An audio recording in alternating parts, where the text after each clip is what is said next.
Hello world, hello indeed. A very good afternoon from Sydney, Australia. I am Sashi Singh and welcome to Sashi Singh's Talking Point for our second episode, brought to you with the kind compliments of Sarom Solicitors. Firstly, I would like to thank all those viewers who have posted their likes on the SSTP page, as well as those who have visited the page to watch last week's inaugural program. The interview with renowned Fiji lawyer Mr. Graham Everett Leong has become a talking point on its own, judging by the interest it generated. Up to this morning, episode 1 has reached 6,768 people on Facebook. Indeed, a very heartening response via Facebook for our very first program. Sashi Singh's Talking Point is an initiative to encourage dialogue in how we as a global community can talk about issues that affect our everyday lives. What do we have for you in today's program? Well, we'll be taking a look at domestic violence. Today, we discuss a topic that at the best of times is not pleasant. Domestic violence or family violence in some society circles is a taboo. It's a taboo subject. Shortly, we will meet with a lady who will join us from California, USA, who has been through matrimonial hell and back. We were supposed to meet Alan Lockington from Lautoka, Fiji this morning. Unfortunately, we will not be able to present that interview as Mr. Lockington has had a death in the family. Our condolences to Alan and his family. But, as they say in showbiz, the show must go on. We will also have my favorite segment on the show as we meet our regular contributors, Dennis Rounds from Fiji, who is a retired Fiji radio and newspaper journalist, and Nikhil Singh from Sydney, a former Fiji TV journalist. Both Dennis and Nikhil will provide insights on the happenings of the week from Fiji and Australia, respectively. So to our main topic today, domestic violence. Domestic violence, also called domestic abuse or family violence. Here in Australia, the courts term it family violence, is violence or other abuse that occurs in a domestic setting, such as in a marriage or cohabitation. Domestic violence is often used as a synonym for intimate partner violence, which is committed by one of the people in an intimate relationship against the other person, and can take place in either heterosexual or same-sex relationships, or between former spouses or partners. In its broadest sense, domestic violence also involves violence against children, parents, or the elderly, called elderly abuse. It can assume multiple forms, including physical, verbal, emotional, economic, religious, reproductive, or sexual abuse, which can also range from subtle, coercive forms to marital rape and other violent physical abuse such as choking, beating, female genital mutilation, and acid throwing that may result in disfigurement or even death.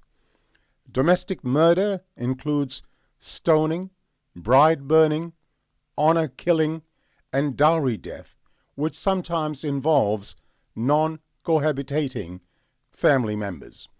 Globally, the victims of domestic violence are overwhelmingly women, and women tend to experience more severe forms of violence, unfortunately.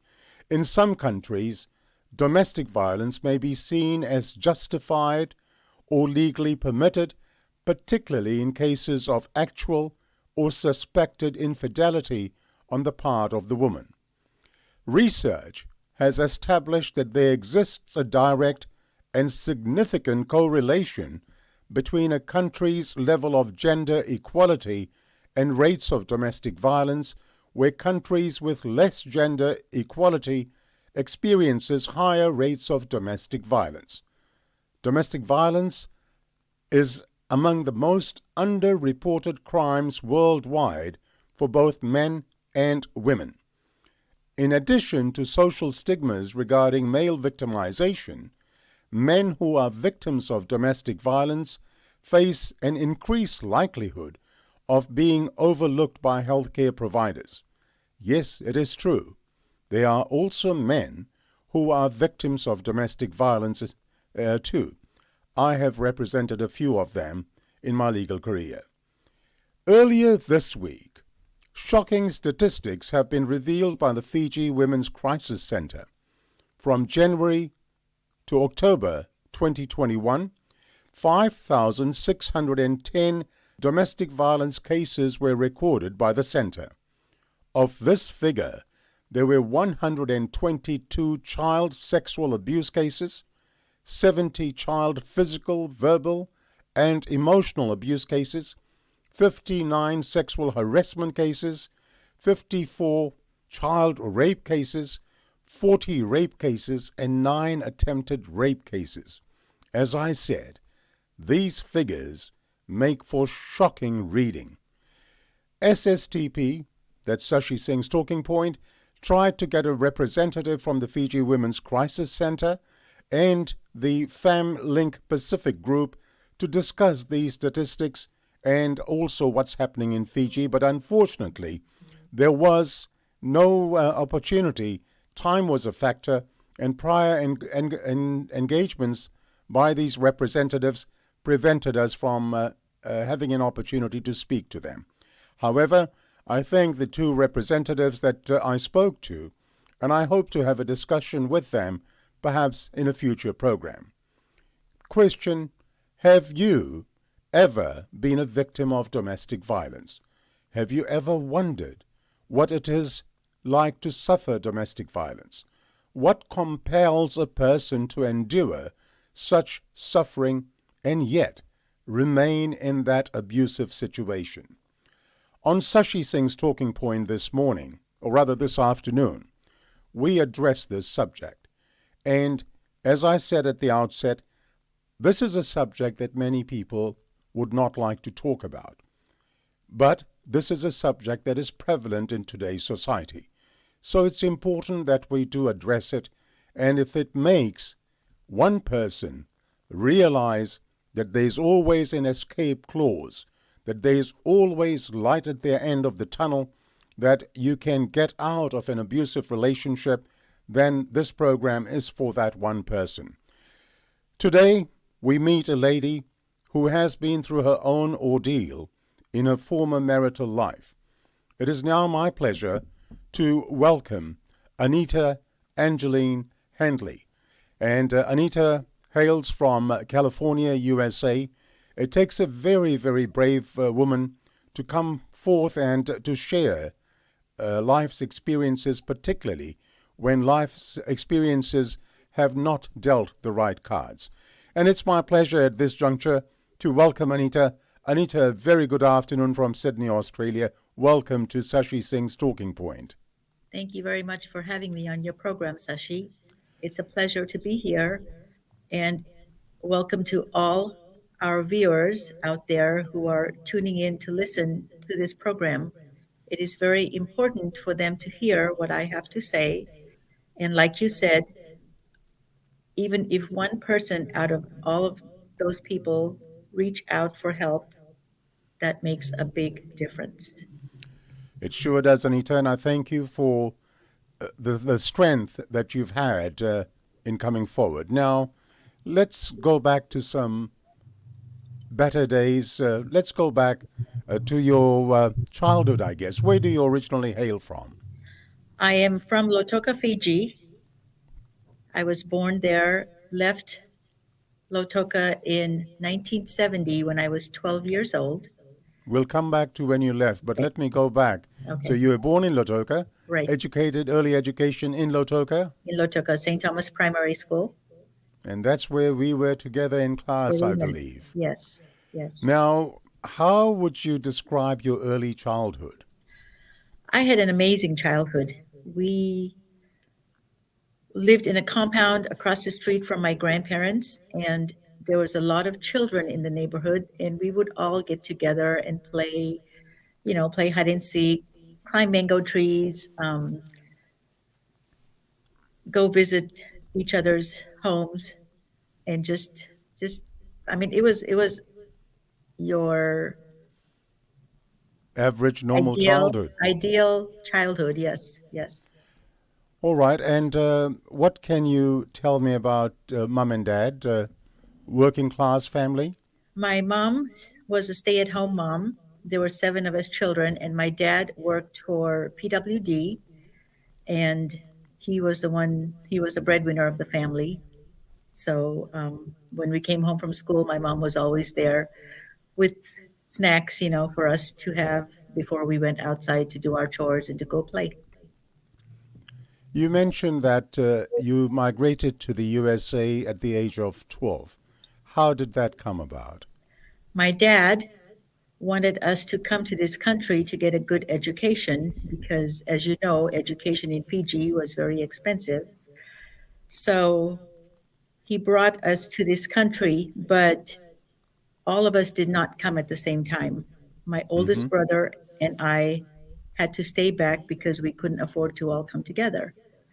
So 2 weeks after my dad arrived here, he had an unfortunate death from heart attack. And my brother and I ended up staying in Fiji for longer than we had anticipated until my mom could raise money for us to come here. So, at that very early age, tragedy struck your family, Yes. and how did you get over Dad's passing whilst you were in Fiji and Dad and the rest of the family were in the U.S.? Both of my dad's sisters were in Lotoka and we stayed with them. So it was hard for me, but my brother was very consoling and comforting. And my aunt and uncle, both my aunts and uncles were very comforting and consoling as well. They would,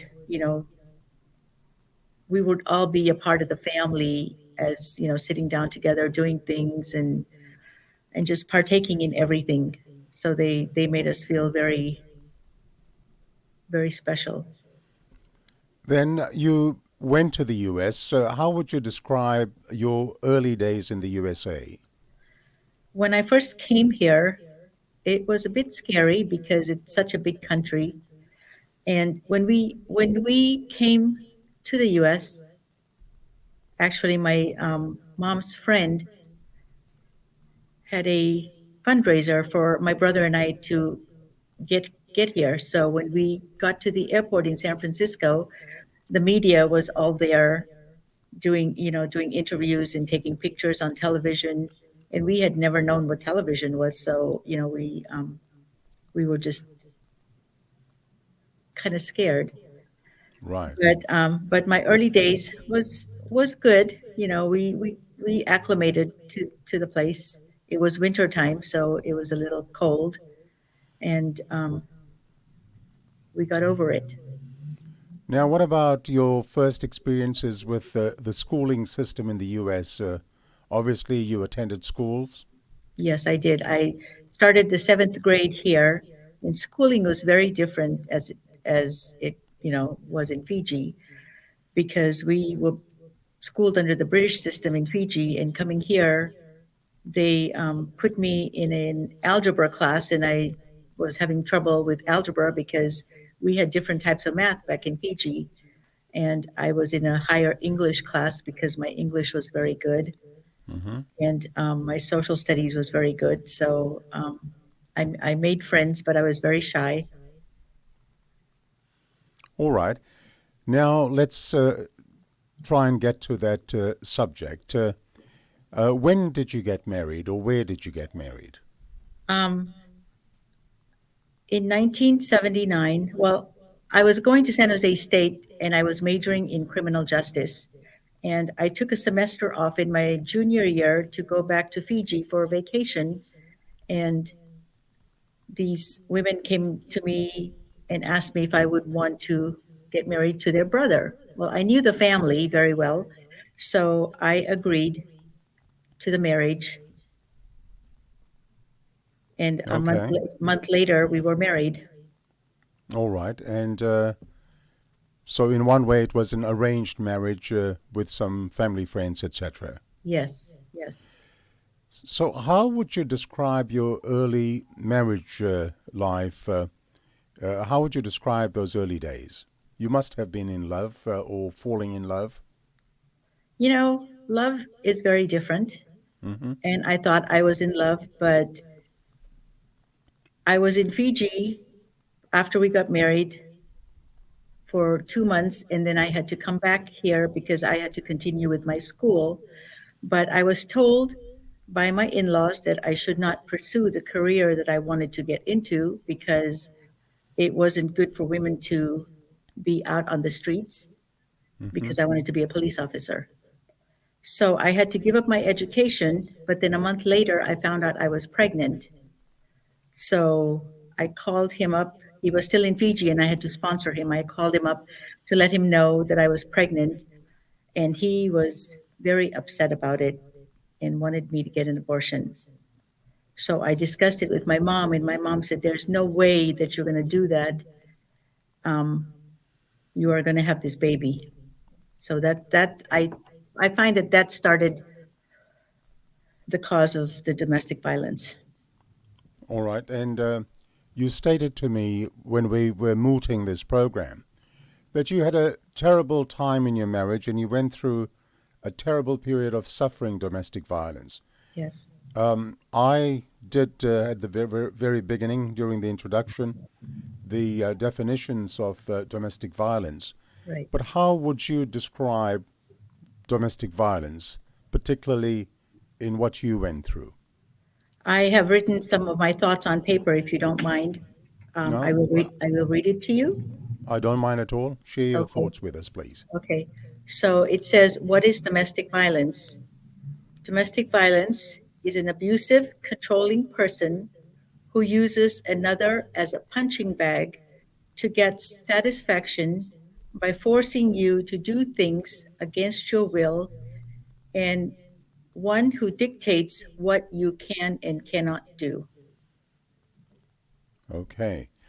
Now, in your particular situation, Anita, you mentioned that when you got pregnant, he wasn't happy, asked for an abortion. Mum talked you out of it. So, when did the domestic violence start in your situation? It started when he first came to this country, which was 5 months after I sponsored him. I remember I was 4 months pregnant at the time, and I was babysitting across the street for some friends, and he had gone to a soccer game, and he came home. We were living with my mom at the time. He came home and found out that I was across the street, and he got very angry. He came across the street, kicked open the door, and grabbed me by the hair and took me back home. And my mom had to go across the street to finish babysitting until the parents got home. And he hit me so hard on my stomach. He punched me and he kicked me and told me that I was never to do anything like that again. I'm sorry, Sashi. No, go ahead. Look, we feel for you, and as I mentioned, it takes a very, very brave woman to come forth to share experiences of this sort. Settle down. I've got time. That's right, have a glass of water. You'll be pleased to know that your former classmates, Margaret Kumar, Pushpa Kuni, they're watching this program. Thank you. All right, so that was that violent first experience. Yes. Now, you were living in the USA, and a question that I'm dying to ask you is after that first incident, did anyone, you or anyone in the family, think of ringing the cops up or, going to the police? No, because at that time, in my culture, it is not acceptable for you to report anything because, as you know, I am Indian, and it's very embarrassing for a woman to go and report it to the police. So I had no way of reaching out to anybody. My mom saw the abuse, saw him, on occasions hitting me, but there's nothing she could do. Um, I just had to stay in that relationship. Now, Anita, you're 4 months pregnant, 5 months pregnant, and your baby is born. Um, Son or daughter, your first child. A daughter. So your daughter is born. Normally, when a child comes into a relationship, the chemistry changes. There's a shift in paradigm. What about in your life with the birth of a new baby daughter? Was there any shift in terms of behavior? No, there wasn't. The behavior got worse, actually, because he would go out with his friends and come home drunk. And even though my mother-in-law would come to, had come to stay with us when the baby was born, he was still very angry and very abusive verbally this time. And he would be upset with me. And he wouldn't be upset in front of the people that were around. He would be upset with me in the room behind closed doors. Most of this kind of violence happens behind closed doors because there's a cowardly element Right. to people who perpetrate abuse, and that unfortunately is the truth that it happens behind closed doors. You mentioned his mum, your mother-in-law. Yes. What sort of support did you get from your in-laws, for instance? They knew this was happening, I take it. My in-laws were all in Fiji, except my mother-in-law was in Canada. So she would come and stay with us. And yes, she did know that this was happening. And she would try to stop him, but he would get very upset with her. He would yell at her and tell her to shut up and mind her own business. And she was very afraid. Whenever she came, she was afraid of his behavior and what to expect, what's gonna happen. And we were always walking on eggshells, whenever whenever anything happened. And For what about, instance, yep, go on. Sorry. for instance, like if he came home from work and if he was in a bad mood, we would have to be very careful not to piss him off. Hmm. Um, and this was with the first child, and it's happened with all the children. But my mother-in-law noticed how he was, and she talked to me and she would try to comfort me. What about support from your own family? My family did not know too much, and they did not get involved. My mom saw it when, like I said, when we were living with my mom, but then we had moved away from there and we lived in an apartment. So this gave him more of a chance to hit me and yell at me and go out and get drunk. And I mean, drinking was a very high priority in his life. So here was someone who left Fiji, entered the big USA, and life was surrounded in a different way to what other people may look forward to. Now, what sort of work was he doing? Don't have to tell me where. What sort of work was he doing? He was a banker. Okay, we'll leave it at that. So, your marriage, how long did your marriage last? My marriage lasted for 19 years. You are watching Sashi Singh's Talking Point, and our chief guest today is Anita Angeline Handley as she shares her life story, one a story in the past which was full of domestic violence. We keep talking to Anita. You've stated to me previously, Anita, and I find this very difficult. You've stated to me previously that you were forced to do things in which you had no control over, and that you knew what consequences you would suffer if you did not comply. You said you had no choice but to comply. How did this person have so much of power over you? He was very controlling, Sashi, very controlling and very, I mean, I was afraid of this man. He was like a monster, you know. Whatever he told me to do, if I didn't do it, I knew what he would do. So I had to do it. And the sexual abuse was so bad. I just I had to comply. That's what I had to comply with, all his sexual needs. And he would drug me sometimes, you know, force me to take drugs and do things to me that was beyond my control, and things that I didn't want to do, and that Anita, this is a difficult topic, and as I said, you take as much time as you need. If you need a drink of water, please by all means go ahead. And if you want to stop at any time, please do let me know, and we will stop. Are you okay? I'm okay.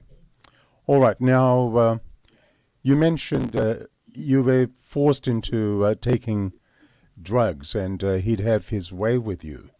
Um, how long did this go on for? That went on for years.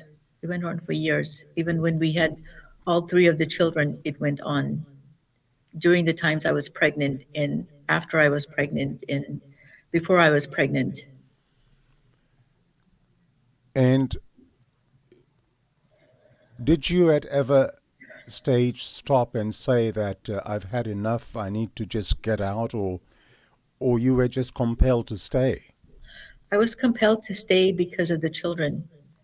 I was compelled to stay because he threatened me that he would hurt the children and he would hurt me and he would make our lives a living hell if I did anything, you know, if I went and told anybody, if I talked to anybody.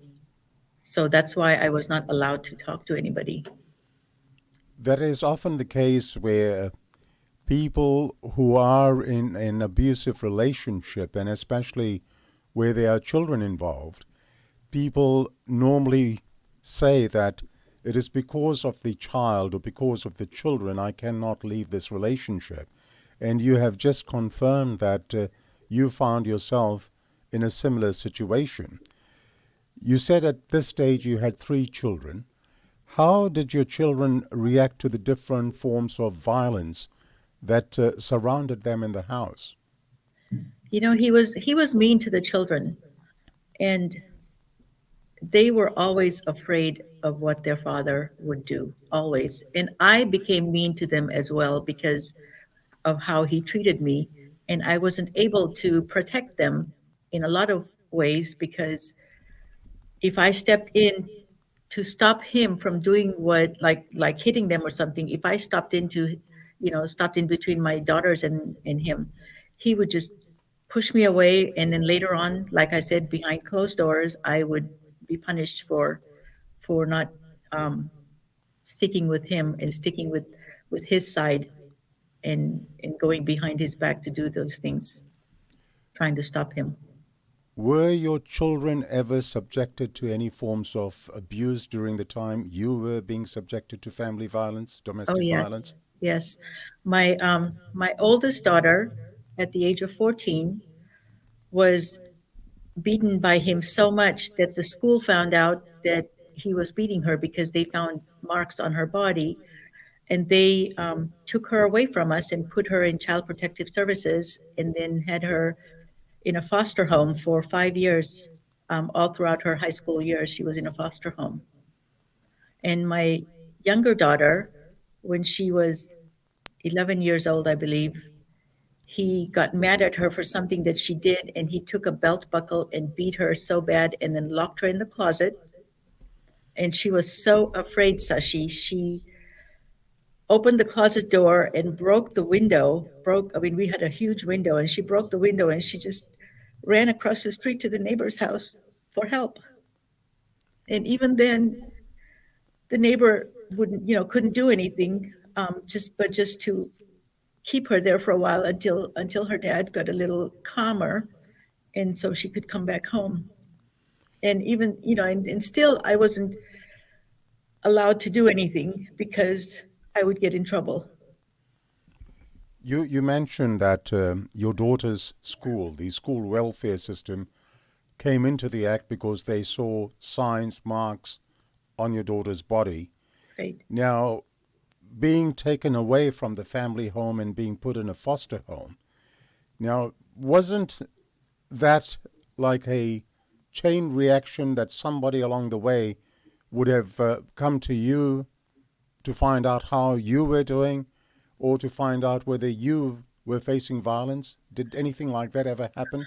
No, we were told by the system that we had to go for parenting classes and for child abuse classes, and we both had to go because I had to, since I was a part of it, and since I was subjected to his abuse, with the children in me, that we both had to go for that. But no, I didn't. Nobody came to me. Let me please ask you this.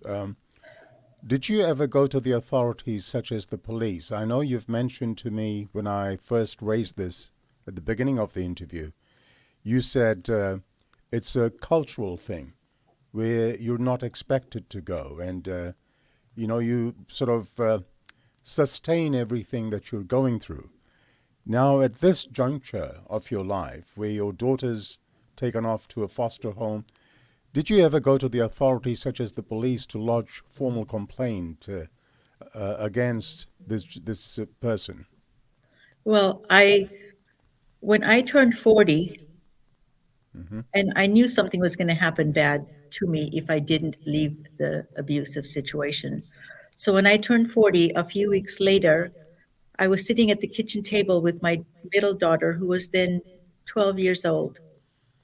And he came home at night. It was around 10 o'clock, and um, he wanted me to get dinner out. So when I got dinner out for him, he did not like what I had cooked. And he got very angry and he said, I don't want that. I want you to cook something else. And I told him, it's very late. I can't cook anything right now. Why don't you just eat what's here? And he started yelling at me. He took a knife and he put it to my throat. And and he said, if you don't do it right now, I will kill you and I will kill the girls and I will burn this house down. And the look on my daughter's face at the time, Sashi, I tell you, I mean, I was helpless. But he got up to go to the bathroom, and I grabbed the keys from the table, and I was in my nightie, no shoes on. I ran outside, got in the car, and drove to the police station. And I told the police officer what had happened. And the police officer knew of his violence because he was violent with the neighbors as well. And the first thing the police officer said to me was, I can't believe that you finally made it here. What took you so long to get here? Wow. And he got another officer and brought me back home and came into the house and told him that I was taking the girls and we were going to pack some things and go across the street to the neighbor's house. And he got so mad at the police officer, he told the police officer to F off. And the police officer just looked at him and he said, if you want to go to jail right now, then you will talk that way to me. But if you don't, then you better just shut up and just let them do what they have to do. So that's when I started. So we left and went across the street to a friend's house.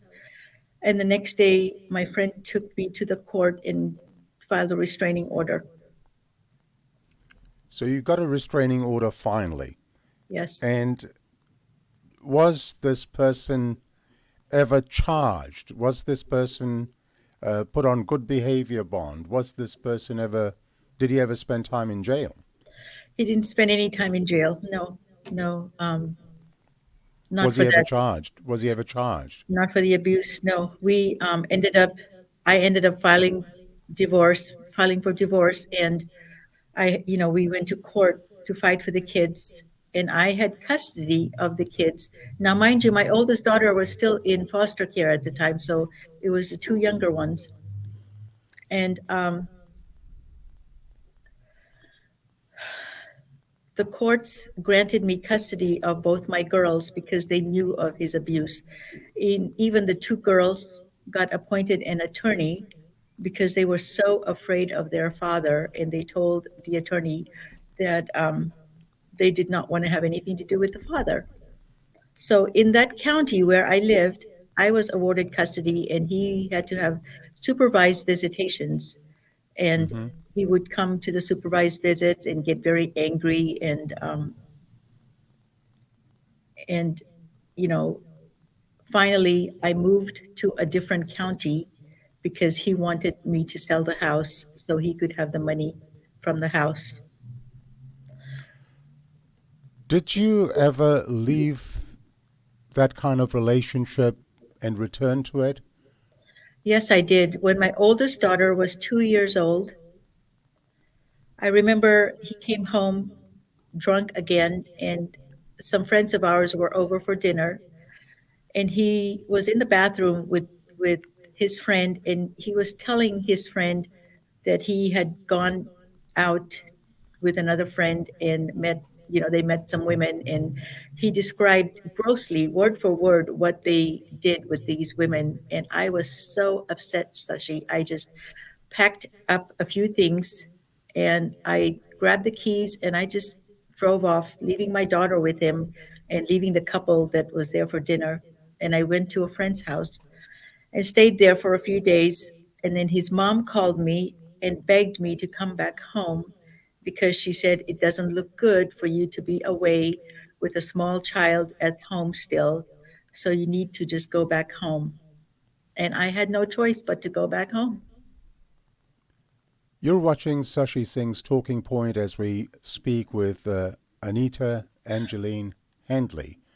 And Anita, while you take a breather, Diane Handley says, very brave. Love you, Anita. Long distance hugs. From Melbourne, Australia, Anu Das says, this is what so many women go through, regardless of where we live. Admire your courage and bravery to share your story, Anita Ji. Let's move on. Now, in everyone's life comes a moment of self realization. When did you find that moment of realization and decided that enough was enough? When did that happen? When I turned 40, like I said, and I Hmm. left, when I left that night, and I decided because of the children, I could not take this anymore.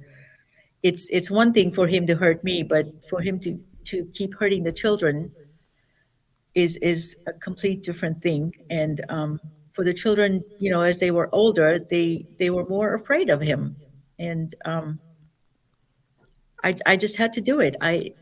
He said he was going to drag me through the mud and drag me through the dirt and do everything possible to make my life a living hell, which he did, after I left him. But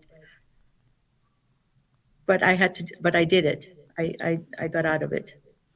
So at that age of 40, you walked out and you didn't go back? No, no, I didn't. And in terms of the home, the family relationship, um, I take it when you walked out, that was the end of the relationship with him. And because the children were placed in, well, your eldest child was placed in a foster home, in some ways that broke the family unit. Yes, it did. It really did. And I had the two younger girls. Now, this is a very difficult question. Going through such an ordeal as you've been describing this morning must have left many, many scars. Scars that sometimes takes a long time to heal, and at other times, one just does not heal at all. How did you get over those scars, or have you got over those scars, Anita? I have not gotten over those scars, Sashi. I try very hard to get over them, but then something comes up. I in a place where I'm reminded of what happened in that particular place, or I will see something on television where a woman is beaten and abused and how the children are suffering, or I will read the newspaper or hear of somebody dying because of domestic violence, and it just opens up all the wounds all over again. People say that you can forgive, but unless you have gone through what I have gone through, you cannot forget. You cannot forgive. No matter how hard you try, you just can't do it because you are reminded of the monster that made you into that selfless person that you became. It is a very compelling story that you're listening to this afternoon on Sashi Singh's Talking Point. We are speaking with Anita Angeline Handley, who now lives in California, USA, sharing ordeals of her 19-year-old marriage and the abusive relationship that she found herself in. Now, let's focus on something a little more pleasant. Life took a different turn. Oh, just before that, I'm sorry. Um, what is your relationship with your children? You said you had 3 children. What is the relationship with them now? I have not seen my children in 20 years, but earlier this year, my oldest daughter has started reaching out to me via text messages, asking me questions about things that her father did and why I stayed in that abusive situation. And so we talk to each other, but I don't know. I'm hoping that I will have a relationship with my children. I can't say when that's going to be because they think that I abandoned them and I just left them there, and they don't know the whole story of what happened. They don't know what happened in court, how the judge was against me, how everybody was against me. They don't know the whole story. So they just know what their father told them, and that's what they believe. And I'm hoping that one day I can sit down and tell them my side of the story. I think that's very, very important to at least let the children know the other side of the story as well. Right. Now, as I was trying to say, let's focus on something a little brighter now. Life took a turn. You're out of this relationship, and then I believe you found new love in the form of your husband or partner, Tom Handley.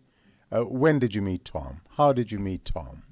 Tom and I met in 2007 here at church, and I would see him at church, but I met him at his sister's house one day, and I asked his sister who he was, and she said, "That's my brother." And I knew that time when I saw him that this is going to be the man that I'm going to spend the rest of my life with. And what was it that attracted Tom to you?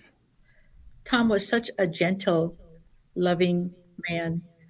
Even though I didn't know him, I could feel his presence. How loving he was, and just his family was that way too, or is that way too. His father and his mother, I knew them before I knew Tom, and he was a light at the end of my tunnel. And God gifted me with him and blessed me with this amazing man in my life that has brought me so much joy.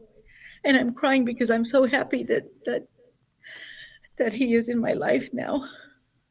That's absolutely wonderful news. Now, talking about your life, how would you describe your current life? You've mentioned Tom, what an important role he plays in your life. Uh, what's Anita's current life like? I am surrounded by people who love me, people who know some of my stories and still love me for who I am. And most importantly, my church family here that that cares for me so much, through everything that I've gone through. They've seen me at my worst, but now they've seen me and how Tom has changed me into the person that I am today. That's a wonderful new beginning. I understand that you work in aged care, is that correct? Yes, I take care of the elderly, and I find so much comfort in taking care of the elderly because I get to sit down and share my story with them, and they share their legacies with me, and they listen to my story and give me hope and comfort, and they encourage me to move on with my life, and that I am in a better place and I am a better person. And so these elderly people are like my pride and joy. That is nice to know.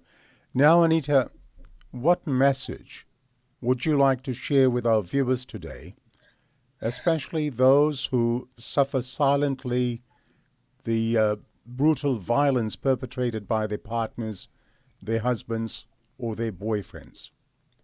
I have written something down here and I'm going to read it out for you, or to Please do. you, to Please everybody. do.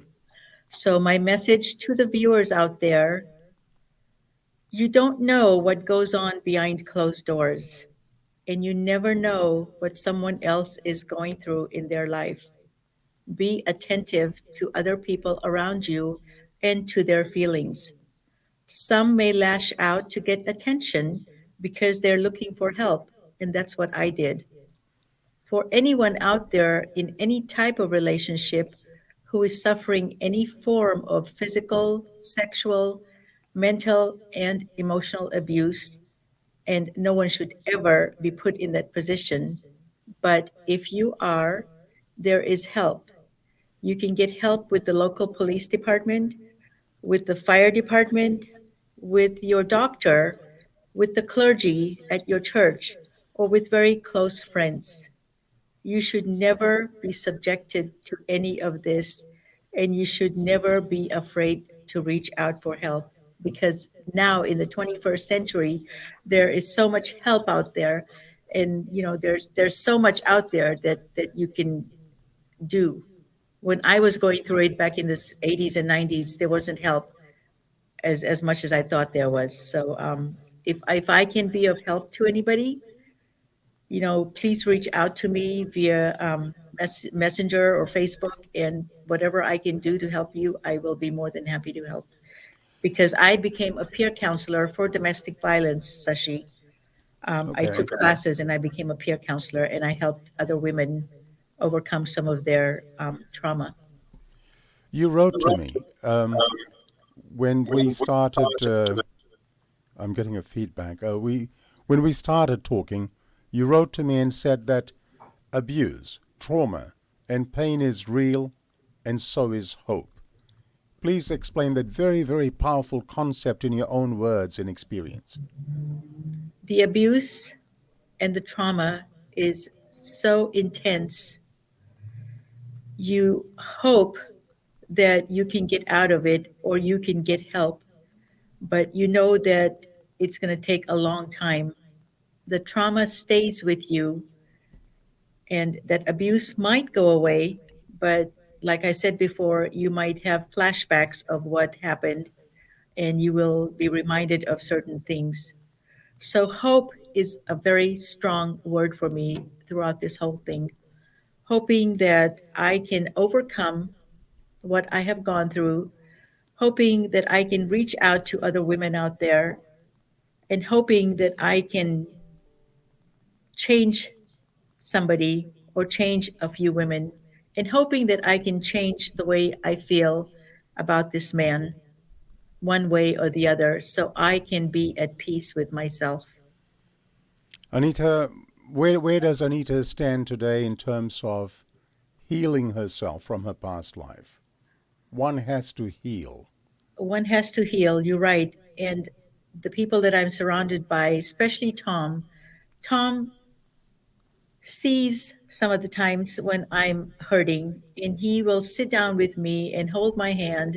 Or if I'm sleeping and having a bad dream, he will just wake me up and tell me, honey, it's all right. I am here. Don't worry about it. He's not going to hurt you anymore. So that is how I find my healing. And I also find my healing through my pastors here and through my church family and through my sisters. And I don't talk to my mom about it because my mom is old, from the old country. Hmm. So I talk to friends about it, and I can speak openly to people now about it, whereas before I was not allowed to talk to anybody about it. So it gives me hope and it gives me comfort in knowing that I can be a courageous woman and move on with my life. Now, in terms of closure, you said to me prior to the program, as we were planning this session, that you wanted closure. Have you found closure as yet? I am finding closure. I really am. It's taking a little longer, but I am. And I wanted to read something to you Go ahead. again. Okay. So in Psalms 37, verses 9 through 11 says, "For those who are evil will be destroyed, but those who hope in the Lord will inherit the land. A little while, and the wicked will be no more. You will look at where they were, and they will not be there. But the meek will possess the earth, and they will find exquisite delight in the abundance of peace." I believe that I am a walking testimony to this scripture because my faith has guided and surrounded me to the peaceful place that I am in today. So I am looking for closure, and I know I will find it. Your faith, the church, definitely plays a very important role in your life now. Yes, they do. They really do. And I can reach out to a church member, or I can reach out to my pastors, and they will be there for me whenever I need to talk to them, which makes such a big difference. And like I said, Tom is the biggest factor in this role of mine because Tom is always there. Tom never raises his voice at me. He never has lifted a finger in the 14 years of our marriage. I mean, of our being together. um, he loves me unconditionally. He treats me like I am a queen, and you know, in his eyes, I can do no wrong. Not that I Anita, do, but what is your final message to our viewers? um, hope. There is hope. Just reach out. If you are in a domestic violence situation, please reach out and try to get help. And I mean, there's always somebody who's out there that can help you. Don't be afraid. Just don't be afraid, because if you are scared, and I know how you feel because I was in that situation, but if you are scared, just think that how much better life will be if you are not in that situation, and if you are out of there. You might lose everything like I did. I lost everything I had, but you will have your dignity. So that's the most important thing, is having your faith and your dignity. Anita, while we've been talking, there have been many, many comments on the comments page. A number of people supporting you, taking hats off to you for your courage. I would like to say to you, I mean, I've known you for such a long, long time, and it takes a very, very courageous woman to come forward to reveal her story.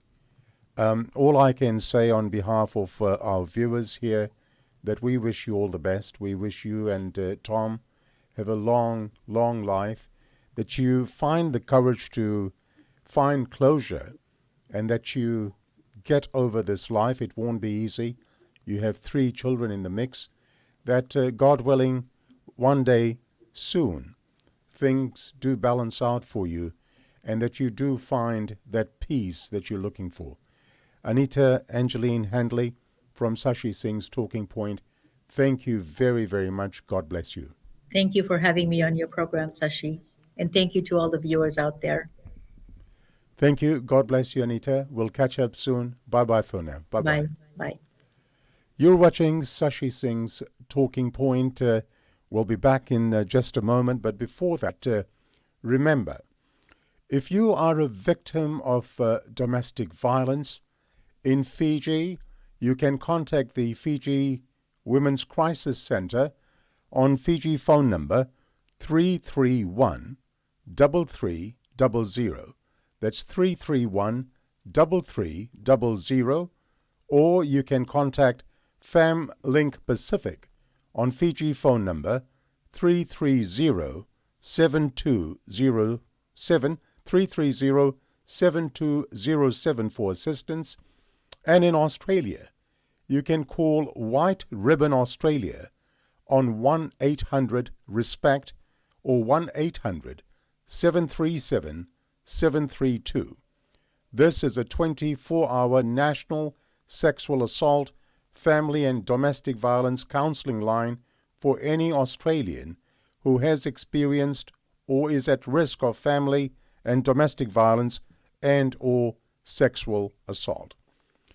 You are watching Sashi Singh's Talking Point, brought to you with the kind compliments of Sarom Solicitors, whose motto is, "Our success is measured by the well-being of our clients."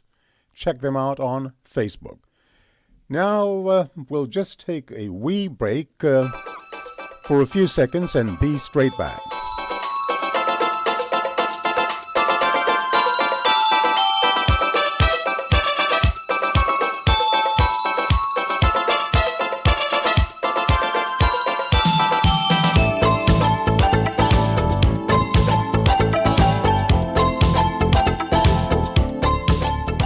From Sydney, Australia, you're watching Sashi Singh's Talking Point.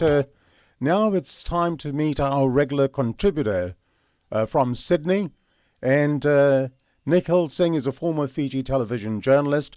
Since 2004, he has been active in the Australian labour movement and has been a senior trade union official for the past 15 years.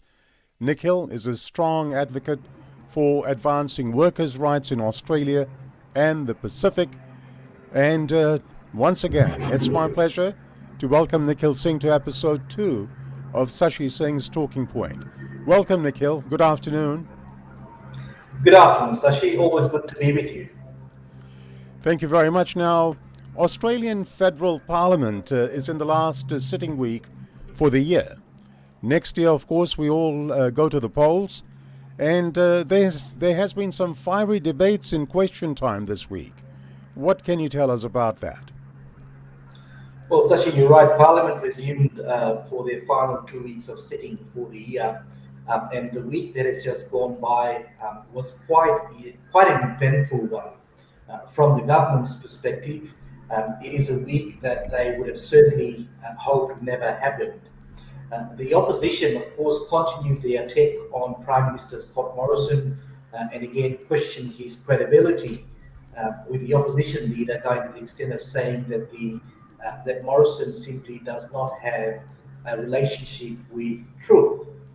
And the opposition has been using question time to make it very uncomfortable for the Prime Minister. There were certain subjects in relation to questioning Morrison's credibility that resurfaced in the week that has gone by. Just taking you through 3 or 4 of them. The first one that we all were glued to during the bushfires of 2019, when Prime Minister Morrison went to Hawaii.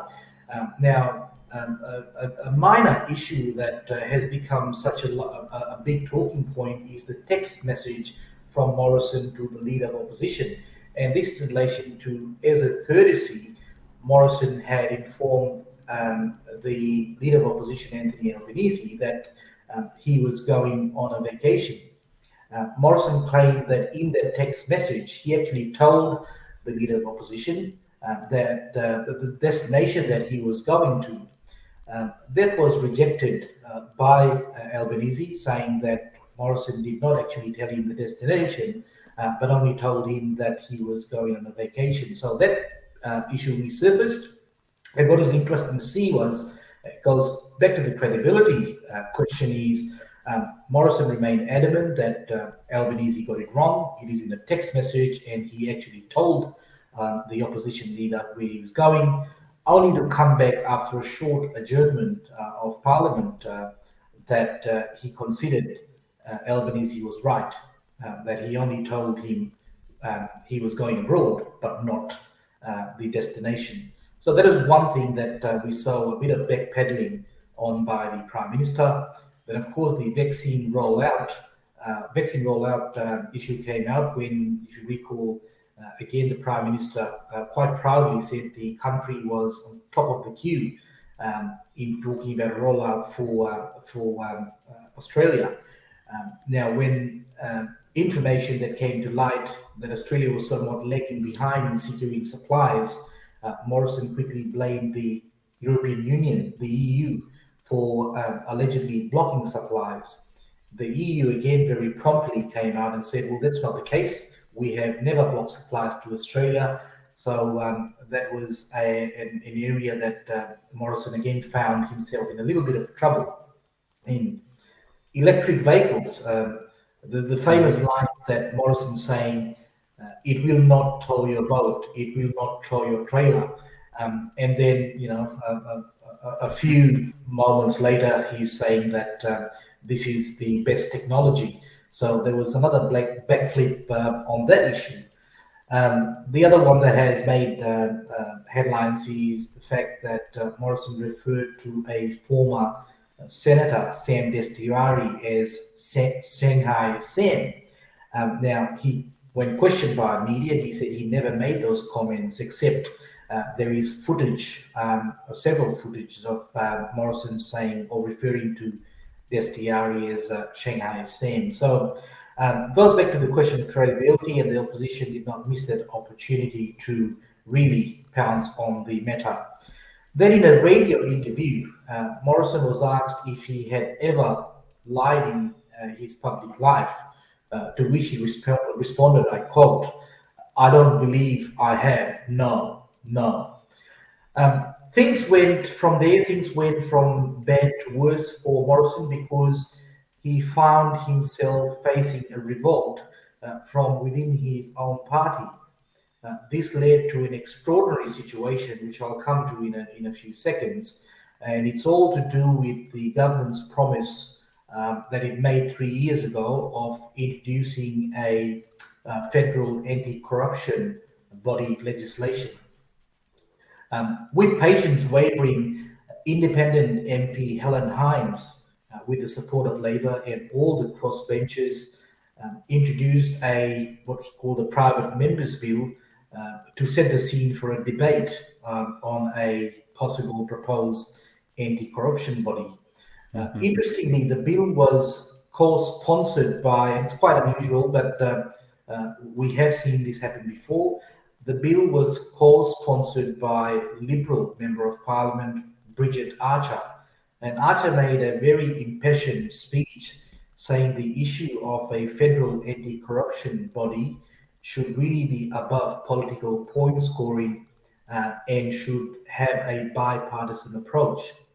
The motion was put to a vote, and this is where it got really interesting. So the motion was put to a vote, and this is when we saw a government backbencher in Bridget Archer actually crossing the floor to vote in favour of the motion together with Labor and the crossbenchers. This is not something we see too often in Parliament, when a member of government crosses the floor to go and vote with the other side. 66 MPs voted in favour of the motion and 64 against. The significance of that is Morrison had effectively lost control, and the result meant the government has lost a vote on the floor of Parliament. Again, very unusual. But we can say that Morrison was saved by technicality. COVID-19 technicality meant the motion did not pass. It did not pass because the motion needed an absolute majority of 76 votes to get through. And with a number of MPs not in Parliament due to the COVID restrictions, Helen Hines' motion to debate her bill did not succeed, Shashi. And as he came under fire from opposition in relation to the establishment of the federal anti-corruption body, the Prime Minister very strongly defended the former New South Wales Premier, Gladys Berejiklian, who recently resigned due to the New South Wales ICAC inquiry. What can we make out of this? Well, you can imagine the mood Morrison was in with a member of his own team crossing the floor and government losing a vote, only to be saved by a technicality. The PM defended his party's position of not supporting the alternative model, saying that government did not want to create a commission like the one in New South Wales. In an extraordinary attack, he said that he did not want to see a kangaroo court in federal parliament. I don't think calling the New South Wales Independent Commission Against Corruption a kangaroo court did him any favors, because he probably forgot in his moment of rage that the New South Wales ICAC was actually set up by the very party he represents. If I take you back, New South Wales ICAC was established under Premier Nick Greiner, a Liberal Premier in 1988. So we'll try to defend his government's position. He said the former New South Wales Premier, Gladys Berejiklian, in his words, was done over by a bad process. He was referring to New South Wales ICAC's inquiry, which led to the downfall of Gladys Berejiklian. This is not the first time that he has publicly defended Berejiklian. And so, what can we make out of this? The word on the corridors of Parliament is that the Liberals are trying to convince Gladys Berejiklian to join them in Canberra. And the seat of Warringah has been mentioned. This is Tony Abbott's old seat until he was unseated by independent Zali Stargell. So there is a possibility that we could see Berejiklian having a tilt at federal politics next year. Would not surprise me at all. Now, we also have a new speaker. How did this come about? It's Tony Smith, who has been the speaker for the last 6 years, stepped down and has also announced that he's retiring from politics and he will not be contesting the next election. Smith is one speaker that has commanded respect from, in recent years, commanded respect from all sides of politics.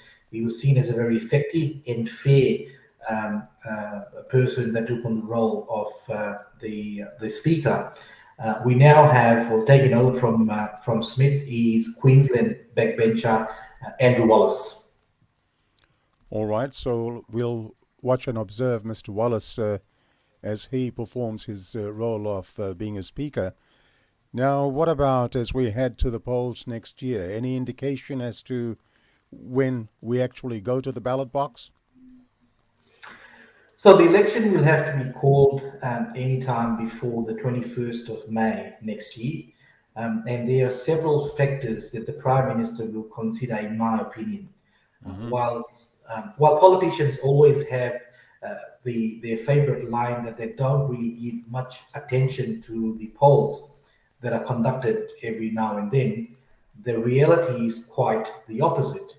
Of course, they look at these polls quite closely, and in fact, the political parties conduct their own polling. This is where they take the temperature and gauge the mood of the voters. For Morrison, I think he will be more inclined towards a March election, given the run he has had in recent months and the continued attack on his credibility, which is damaging the party.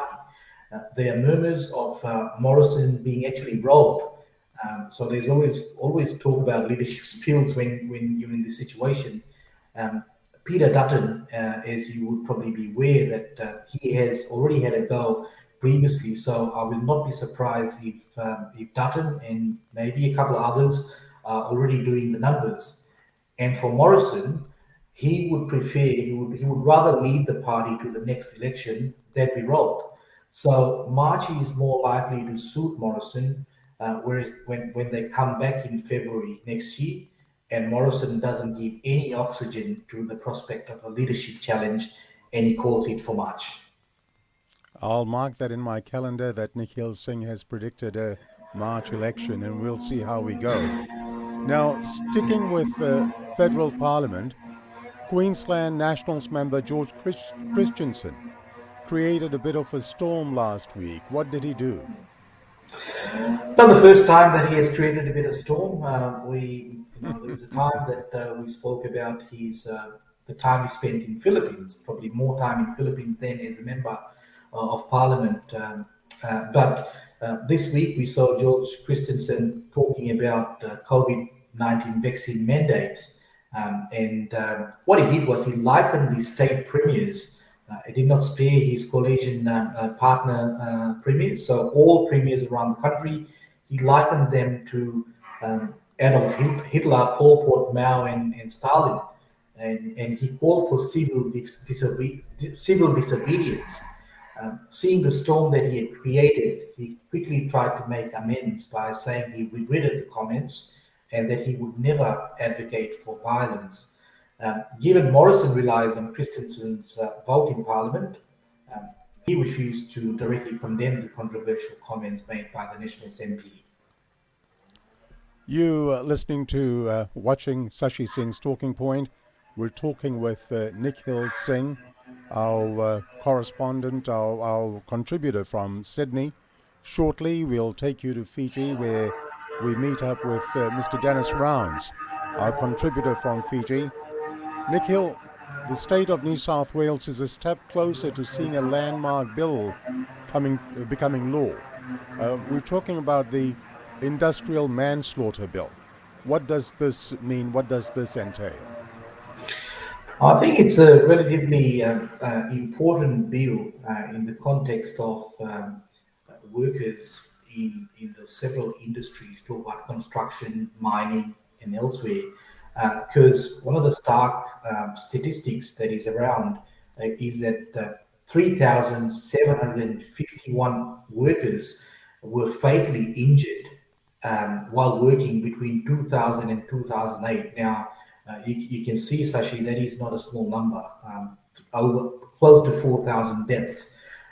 This bill seeks to make it criminal, or makes seeks to make it a criminal offence where a worker is fatally injured due to the negligence of the employer. It has higher penalties, including prison time, to ensure that managers and supervisors are held accountable for workplace fatalities. This bill was introduced in May this year, and it has now passed the New South Wales Legislative Council, which is the upper house, and it passed with a 16 to 11 vote. The bill will now proceed to the lower house, the Legislative Assembly, where it will be debated and voted on next year. If passed, of course, this is going to become a very important legislation for the safety of all workers. And as you said, 3,800 odd people losing their lives in the course of their employment is a startling figure. Now, Nikhil, New South Wales Teachers Federation president says all options have been exhausted in terms of negotiations with the government to address statewide staffing crisis. And I heard the news this morning. It seems that union members met yesterday and a strike seems imminent. I'm not too sure, but what do you think was the outcome of that meeting? Where are we heading to in terms of a teachers' strike?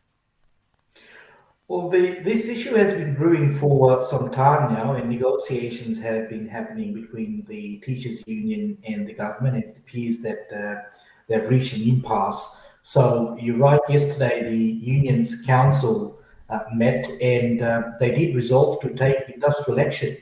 So some 60,000 school teachers, public school teachers in New South Wales, will go on a 24-hour strike on the 7th of December. It is the first time in more than 10 years that the teachers will have decided to take such action. And the union says the action is in response to, as you have referred to, the statewide staffing crisis, but also stagnating wages and escalating workload. So 7th of December is when we will see, unless there is some settlement prior to that, but 7th of December we will see some 60,000 public school teachers going on strike. That'll be something to follow, I guess. Now, last week we started this program and we had a feel-good story about achievement of women in various fields. And, of course, last week in the inaugural program, we spoke about Tanya Plibersek, a sitting federal politician who has now become the longest-serving female member of parliament. This week, who makes your headlines for the Woman of the Week, so to say? Well, it was hard to go past Karen Webb, Sashi. Karen Webb will become the state's top cop. She is currently the Deputy Police Commissioner. In an announcement by the New South Wales government, Karen Webb will replace Mick Fuller as New South Wales Police Commissioner, becoming the first woman to hold the position in the state's history. So, achievement that needs mention. Karen Webb will be top cop. All right, and Nikhil, COVID-19 restricted us from going on vacations abroad. There are many, many destinations in our region that have also suffered because of these travel restrictions. This has had an enormous impact on the economy. I guess finally you have some good news to those wanting to go to the golden sand and pristine waters next door, you say, for a break. Pray do tell. Well, I wish, well, I hope you will excuse probably a degree of bias in this from me, Sashi. But when you talk about golden sand and pristine waters, you simply can't go past Fiji. The first tourist flight on Fiji Airways is scheduled for the 1st of December. Qantas and Virgin Australia will follow suit very closely.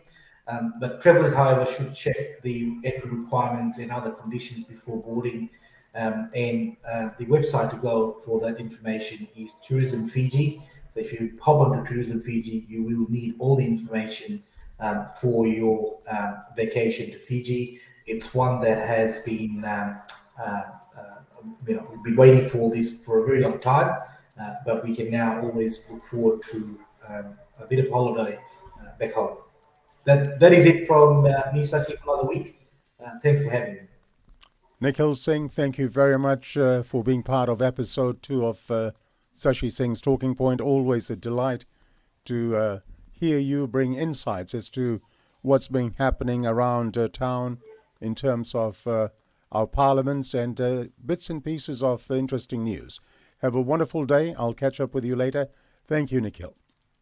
Thank you. You're watching Sashi Singh's Talking Point, and in just a moment, we'll take you to Lautoka, Fiji.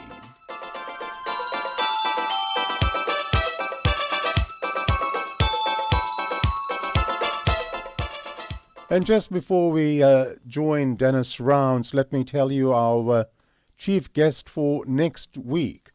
Next Sunday on Talking Point, our chief guest is going to be the Honourable Member of Parliament, Fiji's Parliament, the leader of the National Federation Party, Mr. Biman Prasad.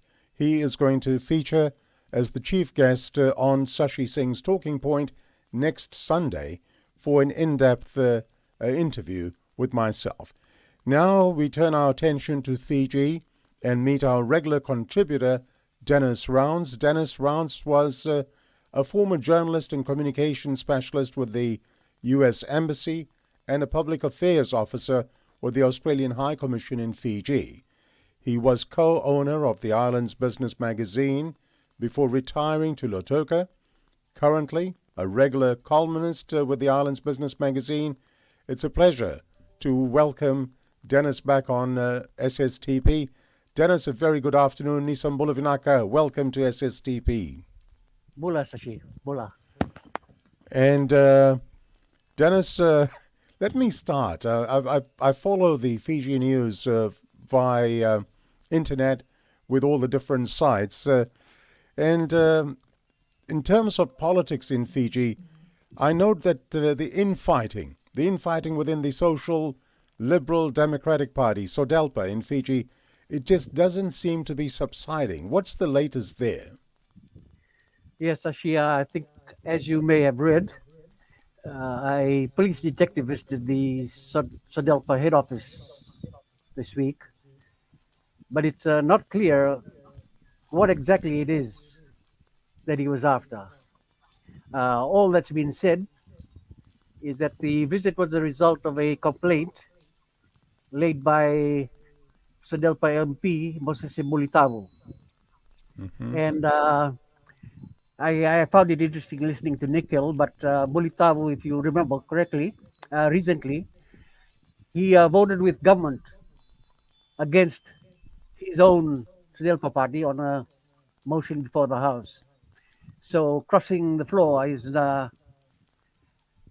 happening here in Fiji as well. Hmm. Uh, the Sodelpa party did ask for his removal from parliament, but that was rejected by the Speaker of the House. So basically, it's just a continuation of the internal differences that have plagued the party for a number of years now, including the recent failed attempts to have the supervisor of elections recognize a new set of management officials. The current Delpa leader, as you know, a former colleague of yours from Waiavi, William Walker, has brushed aside the disruptions, saying the party is preparing well for the 2022 elections. But it's a long way to 2022, so I'd say keep watching this space. All right. Now, what about other political parties? Anything happening on that front back home? Most have re- remained under the radar, but pocket meetings have already started around the country. I say the strength of the opposition political parties will become more public round about February onwards. And Okay. Hmm. just as a Yes. side note, Mr. Mick Beddoes, a well-known personality, is reactivating his old general elected support base, and he has aligned himself rather with some other Nurumbis Unity Fiji party. Okay. Now, looking at some other stories making headlines in Fiji, I understand there's more information emerging about the recent resignation of the chairman of the Electoral Commission, Mr. Suresh Chandra. Can you give us an update on that? Well, it now appears, Sachi, that Mr. Chandra was sitting as Electoral Commission chairman without holding a valid law practice certificate. And this has been confirmed by the Legal Practitioners Unit, headed by Chief Registrar Johan Lianage. Now, how was this allowed to happen without a practicing certificate? How could he have held that position? Good question. I guess only the Attorney General can answer that. But the matter is not being laid to rest. Mahendra Chaudhary of the Fiji Labour Party is demanding answers from government. So another watch this space All right, case. indeed, we'll watch that space now. What else is new there? Well, there's been an interesting development in the efforts to control COVID. A provincial administrator in Tailebu has said a no jab, no bus policy is being considered. So, how will that work? No jab, no bus. Yeah, that is interesting. I don't know how it's going to work, but basically the threat is against the people of Namara in Tailebu, where the rate of vaccination is said to be low. So the suggestion has come up, which has come up rather, is that bus services to the area will be suspended if more people don't make the effort to vaccinate. Okay. Meanwhile, Sashi, the Fiji's COVID director, Dr. James Fong, says he and his team are prepared for the opening of borders and the expected influx of visitors from abroad. I found it odd that he should say, while he could prepare for such an influx, he found it difficult to handle any spread of the disease by social traveling by Fijians within Fiji. I'm, I'm, I'm I'm keen to see how things turn out, given that the spread of COVID took a dreadful turn when the Delta variant was spread from a quarantine center early this year. Indeed, I guess we will all be monitoring COVID more closely when international borders open, including for Australia and New Zealand. Having mentioned Australia, I note there's some possible cooperation between Fiji and Australia in the efforts to control the outbreak of violence in the Solomon Islands. Yes, indeed. As you know, Australia has already dispatched Australian Federal Police officers and defense personnel to Honiara. Fiji's Prime Minister Frank Bainimarama has also sounded his readiness to commit support for the Australian efforts. Meanwhile, Sashi, the more than 400 Fiji families in Solomon Islands are said to be safe. There was one incident reported in the media in which a business owned by a Fijian couple was set alight, and a Fijian caretaker at a Honiara hotel was confronted by rioters. I'm sure we'll get to hear more news coming out of the Solomon Islands in the coming days. Indeed, interesting to see what develops over the next few days as well. And I think that's all you have for us today. At this stage, except maybe just an update on the latest variant of COVID. I think Fiji has woken up to the fact that it is a threat, not not that it's on our doorsteps at this stage, but it's good to hear the Prime Minister call on people to be vigilant. All right. Well, Dennis, thank you very, very much for your contribution today. And I believe you're on a vacation. You're off on a vacation, and we'll miss you next week. Yeah, a long awaited vacation halfway across the world. So yeah, I'll miss you guys as well.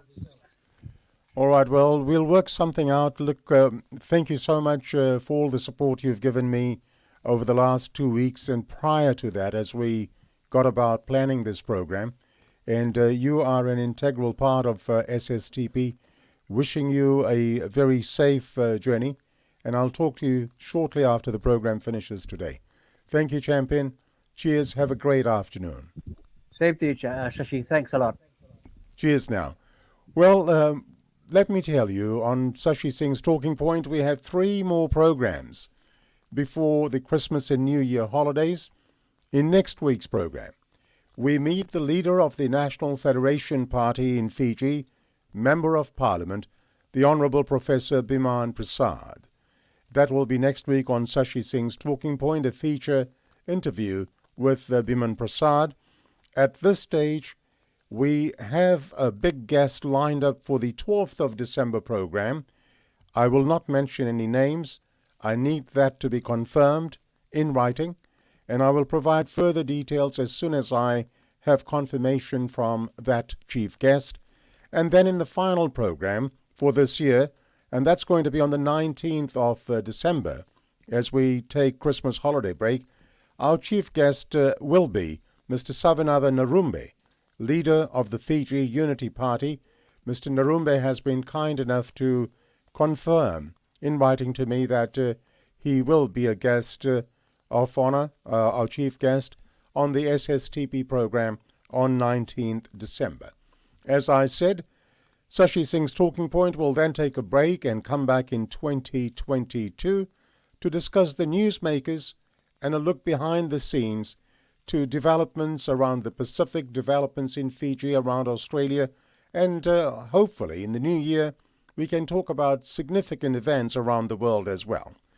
I would like to thank our chief guest today, a very courageous lady, Anita Angeline Handley, for her very, very candid talk on domestic violence and how it impacted her life and how she has gone through her healing process, a process which still has a long way to go, it seems.